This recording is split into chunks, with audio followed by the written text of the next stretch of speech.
In the Bible, the concept of the 7 deadly sins isn't explicitly listed as such, but various passages and teachings address behaviors that are considered sinful or destructive. The 7 deadly sins, as they are commonly known today, were formulated later in Christian tradition, drawing from various biblical teachings and interpretations. In traditional Christian theology and literature, particularly in Dante Alighieri's Divine Comedy, the 7 deadly sins are often personified by specific masters or entities that embody each sin. These masters are depicted as rulers or leaders over their respective sins. Today we'll discuss these deadly 7 sins as well as their rulers. Now let's begin. Number 1. Pride. Pride is often considered the root of all sins and is associated with arrogance, self-centeredness, and an inflated sense of one's own importance. Proverbs chapter 16 verse 18 is a concise yet profound proverb that encapsulates the consequences of pride. It says, "Pride goes before destruction, a haughty spirit before a fall." This phrase emphasizes the destructive nature of pride. When individuals become consumed by pride, they often become blind to their own faults and weaknesses. They may overestimate their abilities, ignore wise counsel, and engage in reckless behavior. Here, haughty refers to an attitude of arrogance or superiority. When someone possesses a haughty spirit, they look down upon others and elevate themselves above them. This haughtiness breeds conflict, resentment, and eventually a fall or downfall. Lucifer, the fallen archangel, epitomizes pride. His pride led to his rebellion against God and his fall from grace. In Dante's Divine Comedy, Lucifer is portrayed as the ruler of hell, trapped at the bottom of the inferno. Number 2. Greed or avarice. Greed is not limited to a specific type of desire, but encompasses any excessive longing for wealth, possessions, or power. It can manifest in materialistic pursuits, selfish ambition, or a relentless drive for more at the expense of others. In Luke chapter 12, verse 15, Jesus says, "Watch out, be on your guard against all kinds of greed. Life does not consist in an abundance of possessions."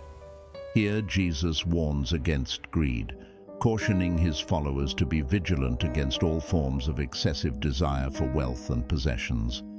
He emphasizes that true life is not measured by material abundance. In Christian tradition, Mammon is often depicted as a demon or deity associated with material wealth and worldly gain. He embodies the insatiable desire for wealth and material possessions. As a demon of avarice, he tempts mortals with earthly treasures, luring them away from spiritual pursuits. Number 3. Lust. Lust is an intense or unbridled sexual desire, often directed towards inappropriate objects or individuals. Matthew chapter 5 verse 28 contains a profound teaching by Jesus Christ regarding lust and its implications.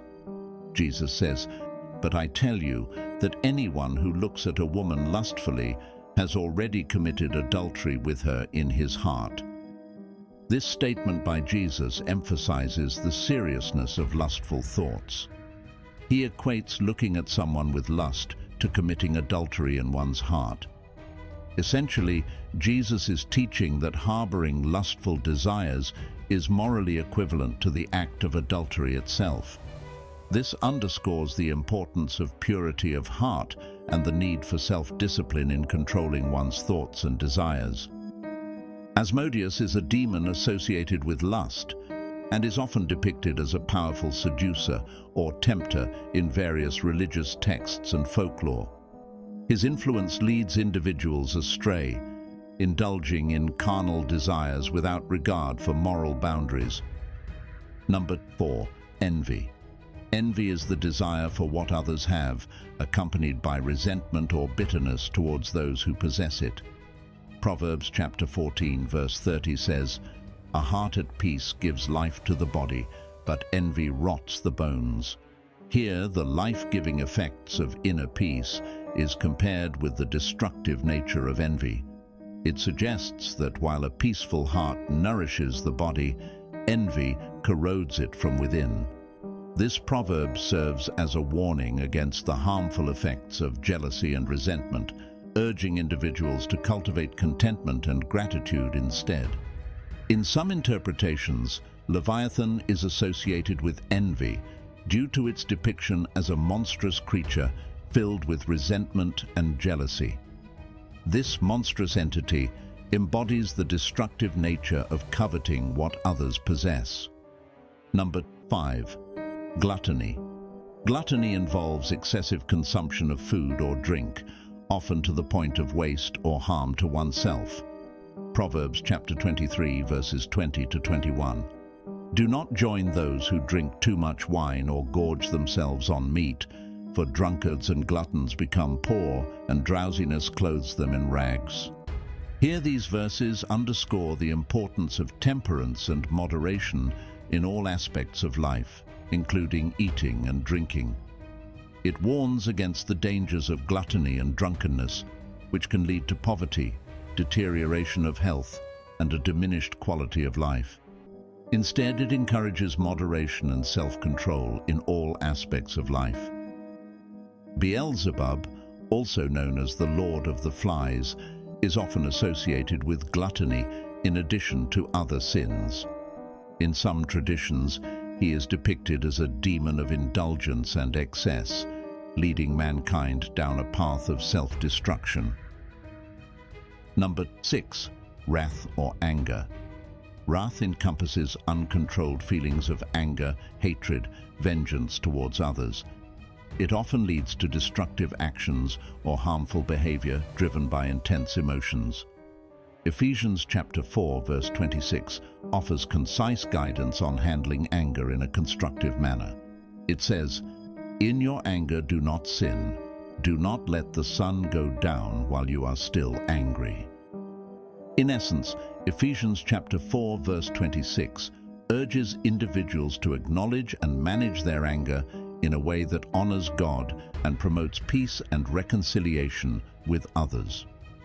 It emphasizes the importance of addressing conflicts promptly and constructively, rather than allowing them to escalate or linger unresolved. Satan, though primarily associated with pride, also embodies wrath and vengeance. His rebellion against God is fueled by anger, seeking retribution against both divine and human authority. Number 7. Sloth. Sloth refers to laziness, apathy, or neglecting one's responsibilities or spiritual duties.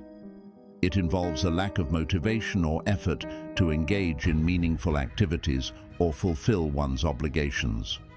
Proverbs chapter 24, verses 30 to 34. I went past the field of a sluggard, past the vineyard of someone who has no sense. Thorns had come up everywhere, the ground was covered with weeds, and the stone wall was in ruins. The passage describes the speaker's observation of a lazy person's field and vineyard, which are both neglected and overgrown with weeds. What they witness is a scene of neglect and decay. Thorns have sprung up everywhere, indicating that the land has been left untended and allowed to become overrun with weeds. This imagery symbolizes the chaos and disorder that result from neglecting one's responsibilities. Furthermore, the ground is covered with weeds, suggesting that the soil is unproductive and unable to support fruitful growth. This lack of cultivation leads to wasted potential and lost opportunities. Finally, the stone wall, which likely served as a boundary or protection for the vineyard, is in ruins. This deterioration highlights the vulnerability and insecurity that arise when one fails to maintain their surroundings and protect what is valuable. Belphegor is often associated with sloth or laziness, though in some traditions he is also associated with other sins such as greed or licentiousness. His influence breeds apathy and indifference, hindering personal growth and moral development. However, While these concepts are discussed throughout the Bible, the specific list of 7 deadly sins and their masters is more a product of later theological reflection and tradition rather than explicit biblical enumeration. Different interpretations and traditions may attribute different demons or figures to each sin. As we wrap up today's discussion, we're keen to hear your thoughts on this topic. Did it resonate with you, inspire you, or perhaps raise new questions? Feel free to share your perspective in the comments below. We sincerely appreciate your presence. If you enjoyed our content, please consider hitting the like button, sharing it with your friends, and subscribing to our channel. Thank you for your support.